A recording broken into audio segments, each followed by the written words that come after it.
Okay, unfortunately now it's time to talk about probably the most annoying thing in physics all year. We define a new gravitational potential energy. We defined gravitational potential energy before when we were on the surface of the Earth. That was our MGH.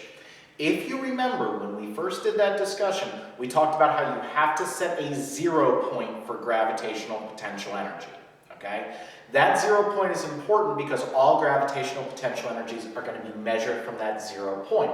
Gravitational potential energy itself as a concept is something that humans have created. For springs, we say that the 0 point is at equilibrium. For MGH, we say that it's going to be the surface of the Earth.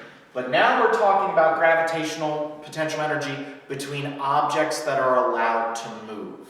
And that creates a problem. So I have to set a new 0 point for gravitational potential energy. In order to do that, I need to make a new gravitational potential energy equation that does exactly what we want it to do. Unfortunately, I think your book's explanation on this is very, very complicated, so I'm going to go real slow as I go through this. This is the new gravitational potential energy equation that we're going to use. We use this when we are dealing with things that are not just the surface of the Earth. Okay? It is negative, and yes, that minus sign is very important. Big G M M over R. Negative big G M M over R. Big mass, little mass divided by R. It's not R squared. That's for the force of gravity equation, and yes, there is a minus sign. Over and over again this year, I've said that physics teachers, physicists in general actually, are pretty bad about minus signs. We kind of take them or leave them as we go. We need to worry about this minus sign. This minus sign is going to mess us up something fierce if we ignore it, and that's why I've got this example problem that we're going to come to here in a second. This minus sign is critical. Okay, what are we doing here? We need to define a 0 point for gravitational potential energy between two objects that are somewhat able to move toward each other. Think back to the example that we started this entire chapter on, okay? Physicists decided that they were going to set the 0 point for gravitational potential energy using this equation as when the objects are very far away. So when the objects are very far away, we're going to say that the gravitational potential energy is 0. Notice that that holds true. As r becomes very, very large, if it goes to infinity, think about limits. As r goes to infinity, this whole thing will go to 0. So as they get very, very far away, we have 0 potential. That's great. But now we got a weird thing that's going to happen. Remember that when I drop an object on the surface of the Earth, it's going to start off with gravitational potential, and as it falls to the Earth, that gravitational potential is going to decrease, and it's going to turn into kinetic energy. I need the same thing to happen here with two objects that are separated. As they come together, we need their kinetic energy to increase, and increasing their kinetic energy means that the potential energy needs to go down. Think about the problem we have here. We need very far distances to be 0 potential, and then as the two objects come together, we need the potential energy to decrease. That's why the minus sign is there. The minus sign is there so that as the objects come together, the potential energy actually decreases. Okay? So it's 0 when they're very far away. As the objects come together, as r tends to get smaller and smaller, then this is going to turn into a bigger and bigger negative number. So the potential energy decreases. I think that's very hard to understand unless you do an example problem. Okay? So if you didn't understand why there's a minus sign up there, use this example to kind of stumble your way through it. Okay? A couple of years ago, I say a couple of years ago and it ends up being like 25 years ago, there were two asteroid movies in the 90s. There was Armageddon, which was the Bruce Willis, Ben Affleck movie with Liv Tyler.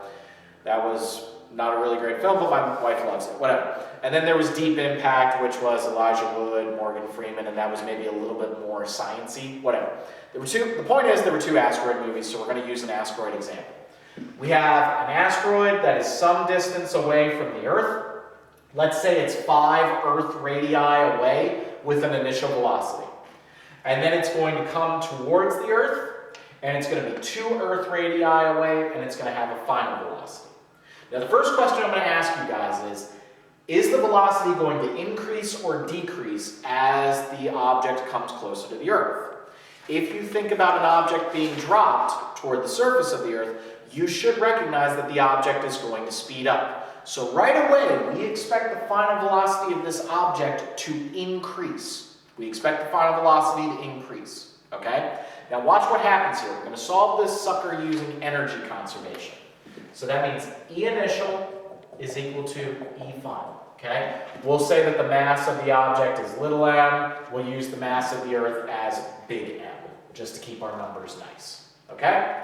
We're not going to do this with numbers. I'm just going to show you what happens, okay? So the initial energy, we have a kinetic energy, 1/2 little m v initial squared. So that's the kinetic energy of the asteroid as it's coming in to hit the Earth. Now we need to add the gravitational potential, but notice that I need to include a minus sign here. So it's minus big G m over, and let's put 5 times the Earth's radius, because that's the distance from the center of our Earth. 5 times the Earth's radii. Okay? Now, the final energy as the object moves closer to the Earth, and we already agreed that it should be going faster, the final velocity right here gives us a final kinetic energy, which we expect to be greater. And then we need to subtract the new gravitational potential energy because of that minus sign right here at 2 Earth radii. Big G m over 2 Earth radii. Okay?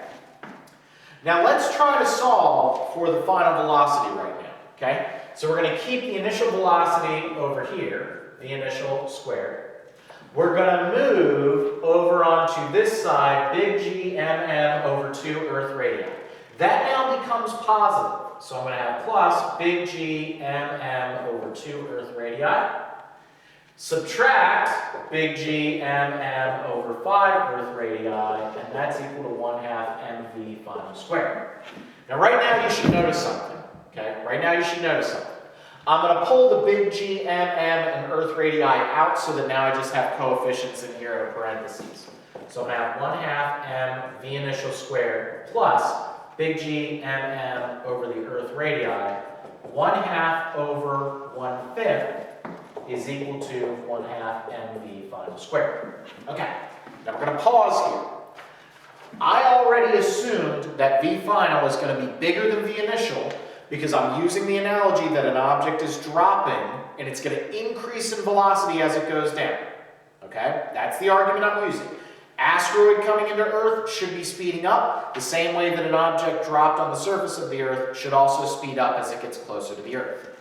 Right now, I have confirmed that. By putting the minus signs here, I ended up with 1/2 minus 1/5.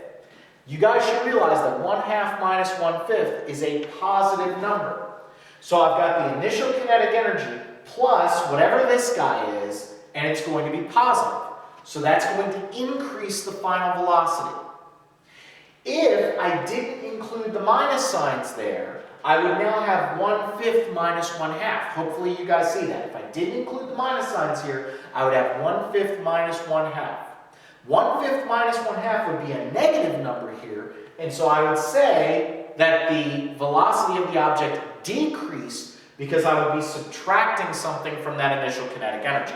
That's dead wrong. That's why that minus sign has to be used when we are using this gravitational potential energy equation. We have to include the minus sign when we're doing the energy conservation. If you don't, you're going to get all sorts of messed up. Okay? So to recap, we have minus big G m over r, that's our new gravitational potential. When the object's very far away, we say that the gravitational potential energy is 0. As the objects get closer together, that gravitational potential energy needs to decrease because we have an increase in kinetic energy. That's why we have this equation. You need to include that minus sign when you set up your energy conservation. Otherwise, you're going to get that the asteroid slows down. Okay? You don't need to worry too much about why that minus sign is there, but you have to include that minus sign when you are using that gravitational potential energy equation.